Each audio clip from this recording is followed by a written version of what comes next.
നമസ്കാരം. കേരള ചരിത്രത്തിൽ ആദ്യമായി കൃത്യനിർവഹണത്തിനിടെ അക്രമിയുടെ ആക്രമണത്തിൽ അതിദാരുണമായി കൊല്ലപ്പെട്ട ഡോക്ടർ വന്ദനാദാസ് എന്ന യുവ ഡോക്ടർ മലയാളികളെ കരയിപ്പിച്ച് കടന്നുപോയിട്ട് ഒരാണ്ട് തികയുകയാണ്. മകളുടെ വേർപാട് ഇപ്പോഴും വിശ്വസിക്കാനാവാതെ കഴിയുകയാണ് അച്ഛൻ മോഹൻദാസും അമ്മ വസന്തകുമാരിയും. മകളുടെ മരണത്തിൽ ഇപ്പോഴും നീതി തേടി അലയുകയാണ് ഈ അച്ഛനും അമ്മയും. അതായത് പോലീസ് കൊണ്ടുവന്ന ഒരു പ്രതിയല്ല, ഒരുപാട് കൊണ്ടുവന്ന ഒരാൾ, പരിക്ക് പറ്റി കൊണ്ടുവന്ന ഒരാൾ മോള് ഹൗസ് സർജനായി ഡ്യൂട്ടി നോക്കിക്കൊണ്ടിരുന്ന കൊട്ടാരക്കര താലൂക്ക് ആശുപത്രിയിൽ രാവിലെ 4 മണിക്ക് ശേഷം, വെളുപ്പിനെ 4 മണിക്ക് ശേഷമാണ് 10/5/2023 വെളുപ്പിന് 4 മണിക്ക് ശേഷമാണ് പോലീസ് ജീപ്പിൽ ഈ കക്ഷിയെ, സന്ദീപ് എന്ന് പറഞ്ഞ ഈ കക്ഷി അവിടെ കൊണ്ടുവരുന്നത്. ആ സമയത്ത് ഡ്യൂട്ടിയിലുണ്ടായിരുന്ന എൻ്റെ മോള് വന്ദനദാസും വേറെ ഒരു ഹൗസ് സർജൻ ഷിബിൻ മുഹമ്മദും ആയിരുന്നു. അപ്പോൾ ഷിബിൻ മുഹമ്മദ് ആ സമയത്ത് വാഷ്റൂമിലേക്ക് പോവുകയും ആ സമയത്താണ് പോലീസുകാരും സെക്യൂരിറ്റി ജീവനക്കാരിലെ കൂടി ഈ പ്രതിയെ അവിടെ കൊണ്ടുവരുന്നത്. പ്രതിയല്ല, ഈ കക്ഷി അവിടെ കൊണ്ടുവരുന്നത്. അതിനുശേഷം മോള് മറ്റുള്ളവരെയൊക്കെ വിളിച്ച് നേഴ്സുമാരെയും കൂടുതലുണ്ടായിരുന്ന ഷിബിനെയൊക്കെ ഇൻഫോം ചെയ്തു. അവർ വന്ന് നോക്കി ഒരു കാലിന് ഒരു പൊട്ടൽ പോലെ തോന്നിയവർക്ക്, ഒരു കാലിൽ വലിയ വ്രണമുണ്ടായിരുന്നു. 2 പേര് താങ്ങി പിടിച്ചുകൊണ്ടാണ് ഈ കക്ഷിയെ ഹോസ്പിറ്റലിലെ കാഷ്വാലിറ്റിയിലേക്ക് കൊണ്ടുവരുന്നത്. അവരെ നോക്കി കഴിഞ്ഞപ്പോൾ അവർ കാഷ്വാലിറ്റി പ്രൊസീജിയർ റൂമിലേക്ക് കൊണ്ടുപോയി ചെക്ക് ചെയ്ത് എൻ്റെ മോളും ഷിബിനും മറ്റു നേഴ്സ് സ്റ്റാഫുകളുടെ അടുത്തേക്ക് നോക്കിയപ്പോൾ അതിൻ്റെ അകത്ത് പരിക്ക് ടെസ്റ്റ് ചെയ്യുന്നതിന് വേണ്ടി ഡ്യൂട്ടിയിലുണ്ടായ സിസ്റ്ററെ ചുമതലപ്പെടുത്തുകയും അത് കഴിഞ്ഞ് എക്സ്റേ ചുമതലപ്പെടുത്തുകയും ചെയ്തു. ഡ്രസ്സ് ചെയ്തുകൊണ്ടിരുന്ന സമയത്ത് ഈ വന്ന ആൾ സ്വന്തം മൊബൈൽ കൊണ്ട് ഫോട്ടോ എടുത്ത് ആർക്കൊക്കെ മെസ്സേജ് വിട്ടതായിട്ട് പോലീസ് റിപ്പോർട്ടിലുണ്ട്.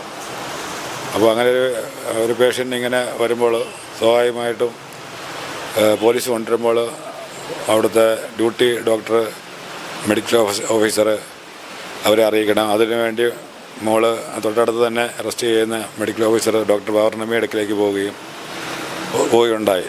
ഈ ഡോക്ടർ പൗർണമി അടക്കമുള്ള ആളുകൾ ഈ സംഭവം ഉണ്ടായ സമയത്ത് വന്ദനയെ ഒരു അക്രമിയുടെ മുമ്പിലേക്ക് കൊടുത്തിട്ട് അവർ സ്വയം രക്ഷപ്പെടാൻ ശ്രമിച്ചു എന്നാണ് നിലവിലെ സാഹചര്യം മനസ്സിലാക്കാൻ സാധിക്കുന്നത്. കാരണം അവർ വാതിനുള്ളിൽ കയറി അവർ പക്ഷേ സ്വയം രക്ഷപ്പെട്ടു. അതിനകത്ത് പൗർണമി പറഞ്ഞിരിക്കുന്നത് ശബ്ദമെല്ലാം നിലച്ചതിന് ശേഷം വന്ദനയെ ഹോസ്പിറ്റലിൽ കൊണ്ടുപോയി എന്ന് തോന്നിയതിന് ശേഷം മാത്രമാണ് പുറത്തിറങ്ങിയത്. എന്താ സാറേ എന്തിട്ട് അതാണ് ഒരു ഗൂഢാലോചന? അത് നമുക്കതിൻ്റെ അകത്ത്, കാരണം പോലീസ് പറയുന്നത്, പോലീസ് എടുത്ത എവിഡൻസ് മാത്രമേ ഉള്ളൂ. നമ്മൾ ഈ കാര്യങ്ങളൊന്നും ഇങ്ങനെ പിന്നീടാണ് വീണ്ടും ഇതിൻ്റെ കാര്യങ്ങളൊക്കെ കുറച്ച് അറിഞ്ഞു വരുന്നത്. നമുക്കതായിട്ടുള്ള ഒരു അന്വേഷണ ഏജൻസി ഒന്നും ഇല്ലല്ലോ, പോലീസിൻ്റെ അല്ലേ എല്ലാ കാര്യങ്ങളും.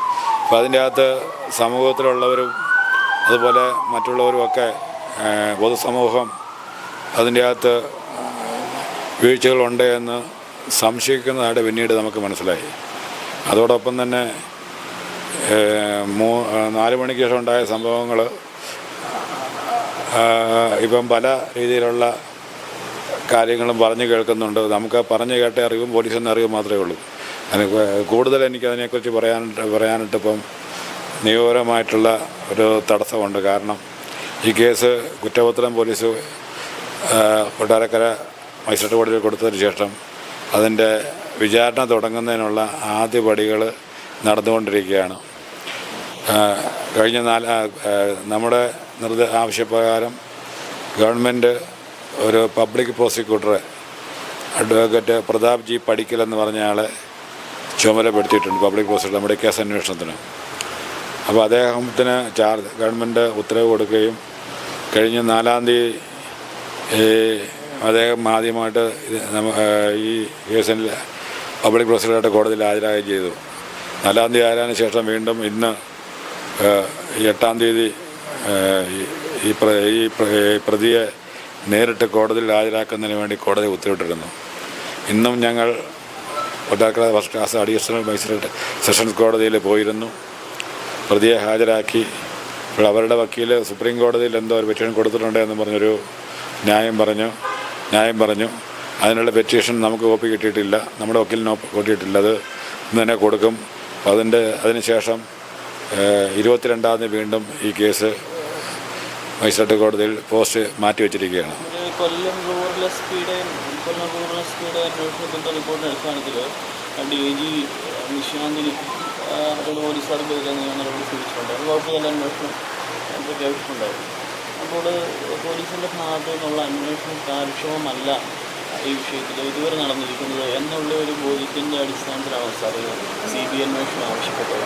അതായത് ഇതിൻ്റെ അകത്ത് അങ്ങനെ ഒരു പല തെളിവുകളിലും പലരിൽ നിന്ന് കിട്ടിയ അറിവിൻ്റെ അടിസ്ഥാനത്തിൽ പലരും എന്നെ ഉപദേശിച്ചനുസരിച്ച് ലീഗൽ സൈഡ് വരെ നമുക്ക് അതിനുള്ള കാര്യങ്ങൾ ചെയ്യണമെന്ന് പറഞ്ഞ അടിസ്ഥാനത്തിലാണ് നമ്മൾ ഒരു സമഗ്രമായ അന്വേഷണം വേണമെന്ന് പറഞ്ഞുകൊണ്ട് ഹൈക്കോടതിയിൽ റിട്ട് ഫയൽ ചെയ്തെടുത്തത്.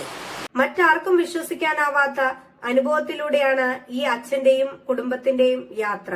ഇനി ഒരിക്കലും തിരിച്ചു വരില്ലെന്ന് ഉറപ്പുള്ള ലോകത്തേക്ക് മകൾ യാത്ര തുടങ്ങിയതു മുതൽ പ്രിയപ്പെട്ടവളുടെ ഓർമ്മകളിൽ നീറിക്കഴിയുകയാണ് ഈ കുടുംബം.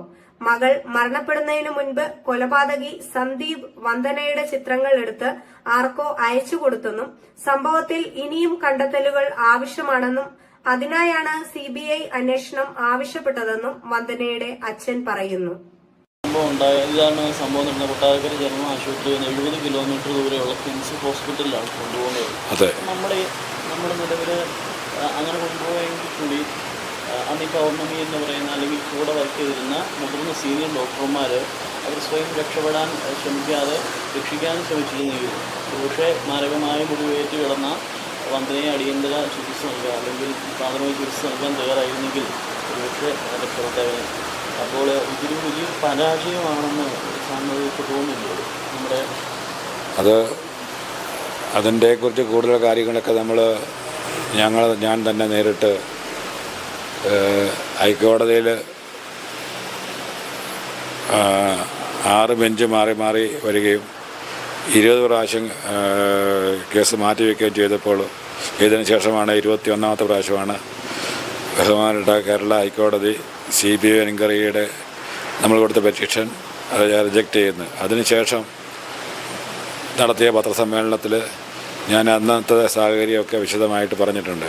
ഇപ്പോൾ നമ്മുടെ കേസ് വിചാരണ കോടതിയിൽ നടന്നുകൊണ്ടിരിക്കുമ്പോൾ കൂടുതലായിട്ടൊന്നും പറയാനുള്ള നിയമപരമായ ഒരു തടസ്സം ഉള്ളതുകൊണ്ട് അങ്ങനെ ഇപ്പോൾ കൂടുതൽ വിശദീകരണങ്ങൾ കൊടുക്കേണ്ട എന്ന് നമ്മുടെ ലീഗൽ അഡ്വൈസർ പറഞ്ഞിട്ടുണ്ട്. കാരണം ഞാൻ എൻ്റെ പഴയ ഫൈൻഡിങ്സും അപ്പോൾ ഒക്കെ അതിൻ്റെ അകത്ത് കൂടുതൽ കാര്യങ്ങൾ അന്നത്തെ പറഞ്ഞിട്ടുണ്ട്. അത് വീണ്ടും അത് റിപ്പീറ്റ് ചെയ്യാനായിട്ട് എന്നാലും നമുക്കിങ്ങനെ നമ്മുടെ വീട്ടിലുണ്ടായ സമയത്ത് നാട്ടുകാർ അതുപോലെ തന്നെ രാഷ്ട്രീയ പ്രസ്ഥാനങ്ങളിൽപ്പെട്ട ആളുകൾ മുഖ്യമന്ത്രി അടക്കമുള്ള ആളുകൾ വരികയും അതുപോലെ തന്നെ മുഖ്യമന്ത്രി വന്നിട്ടില്ല വന്ന് കണ്ടായിരുന്നു.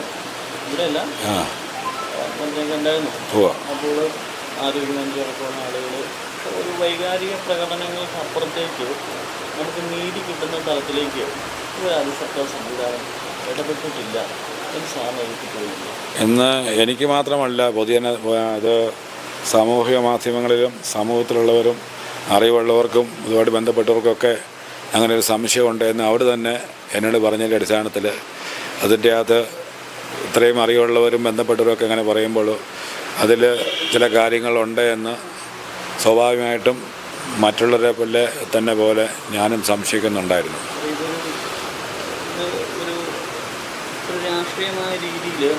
രാഷ്ട്രീയമായ രീതിയിലും വൈകാരികമായൊരു പ്രശ്നത്തെ അതൊരു രാഷ്ട്രീയ ലാഭത്തിന് വേണ്ടി ഉപയോഗിക്കുന്ന തരത്തിലായിരുന്നു പല ആളുകളുടെ ഇന്ന് മന്ത്രിസ്ഥാനങ്ങളിൽ ഇരിക്കുന്ന ആളുകളുടെ പോലും പ്രകടനം. പക്ഷേ അവരൊന്നും ഈ പറയുന്ന CBI അന്വേഷണത്തിനോ അല്ലെങ്കിൽ കൃത്യമായിട്ടോ അല്ലെങ്കിൽ മുതിർന്ന സംസ്ഥാനത്ത് തന്നെ ഉന്നതരായിട്ടുള്ള ഒരു അന്വേഷണ ഉദ്യോഗസ്ഥനെ കൊണ്ട് അന്വേഷിപ്പിക്കാനോ ഒന്നും തയ്യാറായിട്ടില്ല. നമുക്ക് നിലവിൽ ഈ പറയുന്ന ഒരു 25 ലക്ഷം രൂപ നമുക്ക് നൽകിയിട്ടുണ്ട് ഈ വിഷയത്തെ ലഘൂകരിക്കാനായിട്ട് ശ്രമിച്ചു എന്ന് എനിക്ക് തോന്നുന്നുണ്ടോ? അതിനൊക്കെ അങ്ങനെ ആയിരിക്കാം. പക്ഷേ ഞാൻ ആ പ്രതിഫലമൊന്നും ഞാൻ കൈപ്പറ്റിയിട്ടില്ല. കാരണം അതല്ലല്ലോ അതിനകത്ത് കൂടുതൽ വിഷയങ്ങൾ.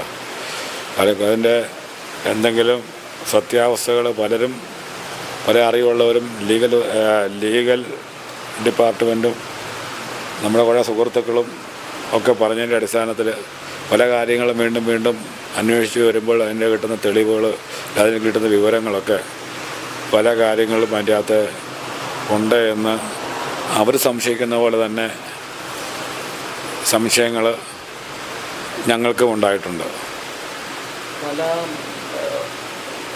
വ്യത്യസ്ത ദേശങ്ങളിൽ താമസിക്കുന്ന യാതൊരു പരിചയവും ഇല്ലാത്ത രണ്ടാളുകൾ തമ്മിൽ മദ്യത്തിൻ്റെ അല്ലെങ്കിൽ ഏത് ലഹരിയുടെ അടിസ്ഥാനത്തിലാണെങ്കിലും ഇങ്ങനെയൊരു അതിക്രമം ചെയ്യുമെന്ന് എനിക്കതിനോട് ബുദ്ധിമുട്ടുണ്ട്. പ്രത്യേകിച്ചും സാർ ഇങ്ങനെ പറഞ്ഞപ്പോൾ സാറ് ഫോട്ടോ എടുത്ത് അയച്ചു കൊടുത്തു, അങ്ങനെയൊക്കെ പറഞ്ഞതിൻ്റെ അടിസ്ഥാനത്തിൽ ഹോസ്പിറ്റലിൽ ചെന്ന സമയത്ത് ഇത് വന്ദനയെ മുൻപേ ഈ സഞ്ജീവ് എന്ന് പറയുന്ന കുറ്റവാളി കണ്ടിട്ടുണ്ട് അല്ലെങ്കിൽ ഏതെങ്കിലും തരത്തിലുള്ള മുൻപരിചയം ഉണ്ടായിരുന്നു എന്ന് സാറിന് തോന്നുന്നുണ്ട്?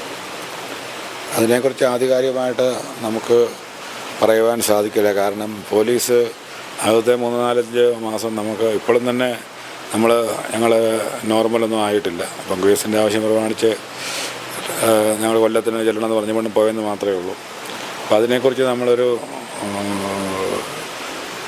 തീരുമാനം പറയാനോ അല്ലെങ്കിൽ അതിനെക്കുറിച്ച് ആദ്യമായിട്ട് പറയാനോ നമുക്കതിനുള്ള ഒരു സാഹചര്യം ഇപ്പോൾ ഇല്ല. കാരണം ഇപ്പം പബ്ലിക് പ്രോസിക്യൂട്ടർ അപ്പോയിൻ്റ് ചെയ്ത് കഴിഞ്ഞ് ഹൈക്കോടതി കേസ് റിജക്റ്റ് ചെയ്ത് കഴിഞ്ഞ ശേഷമാണ് നമ്മൾ ആദ്യമായിട്ട് മാധ്യമങ്ങളോട് തുറന്നെല്ലാം സംഭവം. അന്നൊക്കെ എല്ലാം ഞാൻ എല്ലാ കാര്യങ്ങളും തുറന്ന് പറഞ്ഞിട്ട് അതിൻ്റെ പഴയ ക്ലിപ്പിംഗ് എടുക്കാൻ നിങ്ങൾക്ക് മനസ്സിലാകും. അത് അന്നത്തെ സാഹചര്യത്തിൽ പറഞ്ഞാണ്. അപ്പോൾ അതിനുശേഷം പബ്ലിക് പ്രോസിക്യൂട്ടറെ അപ്പോയിൻ്റ് ചെയ്യണമെന്ന് പറഞ്ഞ് ഗവൺമെൻറ് പല പ്രാവശ്യം സമീപിച്ചെങ്കിലും അവസാനം ലീഗൽ അതോറിറ്റിയുടെ ഞങ്ങൾ തന്നെ വക്കീലന്മാരുടെ നിർദ്ദേശപ്രകാരമാണ് ഇതുപോലെ പ്രതാപ് ജി പടിക്കൽ എന്ന് പറഞ്ഞ പബ്ലിക് പ്രോസിക്യൂട്ടർ അപ്പോയിൻ്റ് ചെയ്യണമെന്ന് പറഞ്ഞ് ഞാൻ സമ്മതപത്രം കൊടുക്കുകയും അങ്ങനെ അതിൻ്റെ പേരിൽ അതിൻ്റെ പ്രൊസീഡിങ്സൊക്കെ നടത്തി അദ്ദേഹത്തെ doctor Vandana Das കൊലക്കേസിലെ special public പ്രോസിക്യൂട്ടറായിട്ട് government appoint ചെയ്തിട്ടുണ്ട്. അതിനുശേഷമാണ് 2-3 പ്രാവശ്യത്തോടൊപ്പം അദ്ദേഹം ഹാജരായി ഫയലുകളൊക്കെ അദ്ദേഹത്തിന് പഴയ ഗവൺമെൻറ് പോലീസ് ഡിപ്പാർട്ട്മെൻറ്റ് വിട്ടുകൊടുത്തിട്ടുണ്ട്. അവരെല്ലാ വിധത്തിലുള്ള സഹായങ്ങളും ചെയ്ത് കൊടുക്കുമെന്നുള്ള പ്രതീക്ഷയാണ് നിലവിലിരിക്കുന്നത്. നമുക്ക് നഷ്ടപ്പെട്ടത് വളരെ വലുതാണ്.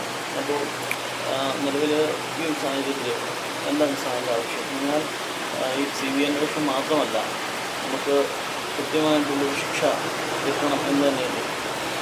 സ്വാഭാവികമാണല്ലോ. ഒരു വളരെ നിഷ്ഠൂരമായിട്ടുള്ള ഒരു കൊലപാതകം നടത്തിയ പ്രതിക്ക് അതിന് ശിക്ഷ എന്ന് പറഞ്ഞിരിക്കുന്നത് അത് നമുക്ക് പ്രവചിക്കാനോ അല്ലെങ്കിൽ മുൻകൂട്ടി കാണാനോ പറ്റാത്ത വിധത്തിലുള്ള ഒരു സംഭവങ്ങളിവിടെ ഉണ്ടായതിൻ്റെ അടിസ്ഥാനത്തിൽ വളരെ നിഷ്ഠൂരമായിട്ട്, അതായത് എൻ്റെ മോൾ ഏകദേശം 4.5 മണിക്കൂറോളം മരണത്തോട് മല്ലടിച്ചിട്ടാണ് ജീവിക്കാൻ വേണ്ടി ഓടികിടക്കുകയും എനിക്ക് ചികിത്സിക്കുകയൊക്കെ പറയണമെന്നൊക്കെ പറഞ്ഞിട്ട് പോലും ഒരു പ്രതികരണവും കൊട്ടാരക്കര താലൂക്ക് ആശുപത്രിയിൽ നിന്നും ഉണ്ടായിട്ടില്ല എന്നാണ് രേഖകളിൽ നിന്നും പോലീസ് റിപ്പോർട്ടിൽ നിന്നും മറ്റുള്ളവരുടെ സഹപ്രവർത്തകരുടെ നമുക്ക് മനസ്സിലായിട്ടുള്ളത്. നിലവിൽ അന്ന് ഹോസ്പിറ്റലിൽ താലൂക്ക് ആശുപത്രിയിൽ ഉണ്ടായിരുന്ന വന്ദനയുടെ സഹപ്രവർത്തകരായിട്ടുള്ള ആളുകൾ, പ്രത്യേകിച്ചും ഈ പറയുന്ന പൗർണമി അടക്കമുള്ള ആളുകൾ പിന്നീട് സാറിനെ കുടുംബത്തേക്കാണോ അല്ലെങ്കിൽ കൊണ്ടുവന്നിട്ടുണ്ട്. നമ്മുടെ ഷിബിൻ മുഹമ്മദ് പറഞ്ഞ ഹൗസ് സർജൻ പ്രാവശ്യം ഇവിടെ വരികയും നമ്മൾ മോളുമായിട്ട് വളരെ സൗഹൃദത്തിലുള്ള ഒരു കുട്ടിയായിരുന്നു. ഇത് പല പ്രാവശ്യം ഇവിടെ വരികയും ചെയ്തിട്ടുണ്ട്, വിളിക്കുകയും ചെയ്തിട്ടുണ്ട്. നമ്മുടെ സ്നേഹത്തിലും സൗഹൃദത്തിലുമാണ് ഇപ്പോഴും പ്രവർത്തിക്കുന്നത്. എന്താവശ്യമുണ്ടെങ്കിലും അദ്ദേഹം കൂടെ ഉണ്ടായിരിക്കും എന്ന് ഞങ്ങൾക്ക് ഇവിടെ വാക്ക് തന്നിട്ടുണ്ട്. വധശിക്ഷ കിട്ടണം, ഇത്രയും നിഷ്ഠൂരമായ ഒരു ശിക്ഷ കിട്ടിയ ആൾക്ക് വധശിക്ഷ തന്നെ വേണം എന്നല്ലേ സാറിൻ്റെയും അവരുടെ കുടുംബത്തിൻ്റെയും ആവശ്യം? എനിക്ക് അങ്ങനെ ഒരു ശിക്ഷാവിധി ഇന്നതായിരിക്കണം എന്ന് ആധികാരികമായിട്ട് നമുക്ക് പറയാനായിട്ടുള്ള മാനസികാവസ്ഥ ഇപ്പോൾ ഇല്ല. എന്നിരുന്നാലും നമുക്ക് നഷ്ടപ്പെടാനുള്ളത് നമ്മുടെ ജീവിതത്തിൻ്റെ ലക്ഷ്യം ഇല്ലാതായി. ഇനി നമുക്ക് ഒന്നും ലക്ഷ്യബോധമില്ലാത്ത മനുഷ്യന് എന്താണ് പിന്നെ ജീവിതത്തിലൊരു അർത്ഥമുള്ളത്? കൂടുതൽ കാര്യങ്ങൾ ഇപ്പോൾ നമ്മൾ കോടതിയിൽ നടന്നുകൊണ്ടിരിക്കുന്ന കാര്യങ്ങൾ, അതിൻ്റെ തെളിവുകൾ, അതിൻ്റെ വാദമോഹങ്ങൾ, സാഹചര്യ തെളിവുകൾ, ഇതൊക്കെ വരുമ്പോൾ ഇന്ത്യൻ നിയമവ്യവസ്ഥയിൽ, ഇന്ത്യൻ ജുഡീഷ്യറിയിൽ എനിക്ക് പൂർണ്ണമായിട്ടുള്ള വിശ്വാസം എപ്പോഴും ഉണ്ടായിരിക്കും. അതിന് നമുക്കൊരു വിധത്തിലും നിയമപരമായിട്ടുള്ള സംരക്ഷണം എൻ്റെ മോളുടെ കൊലപാതകത്തിൽ ഞങ്ങൾക്ക് ലഭിക്കും എന്ന് ഞങ്ങൾ എപ്പോഴും വിശ്വസിക്കുന്നുണ്ട്. വന്ദനയുടെ മരണത്തിനു ശേഷവും സംസ്ഥാനമൊട്ടാകെ വിവിധ ആശുപത്രികളിൽ സാമൂഹ്യ വിരുദ്ധരുടെയും അക്രമികളുടെയും അതിക്രമം ഉണ്ടായിട്ടുണ്ട്. ആരോഗ്യ പ്രവർത്തകർക്ക് സർക്കാർ സംരക്ഷണം ഉറപ്പു നൽകും എന്ന് പറയുമ്പോഴും സ്വന്തം ജീവൻ കയ്യിൽ പിടിച്ച് മറ്റുള്ളവരുടെ ജീവൻ സംരക്ഷിക്കേണ്ട അവസ്ഥയിലാണ് കേരളത്തിലെ ആരോഗ്യ പ്രവർത്തകർ. News desk, daily Malayali.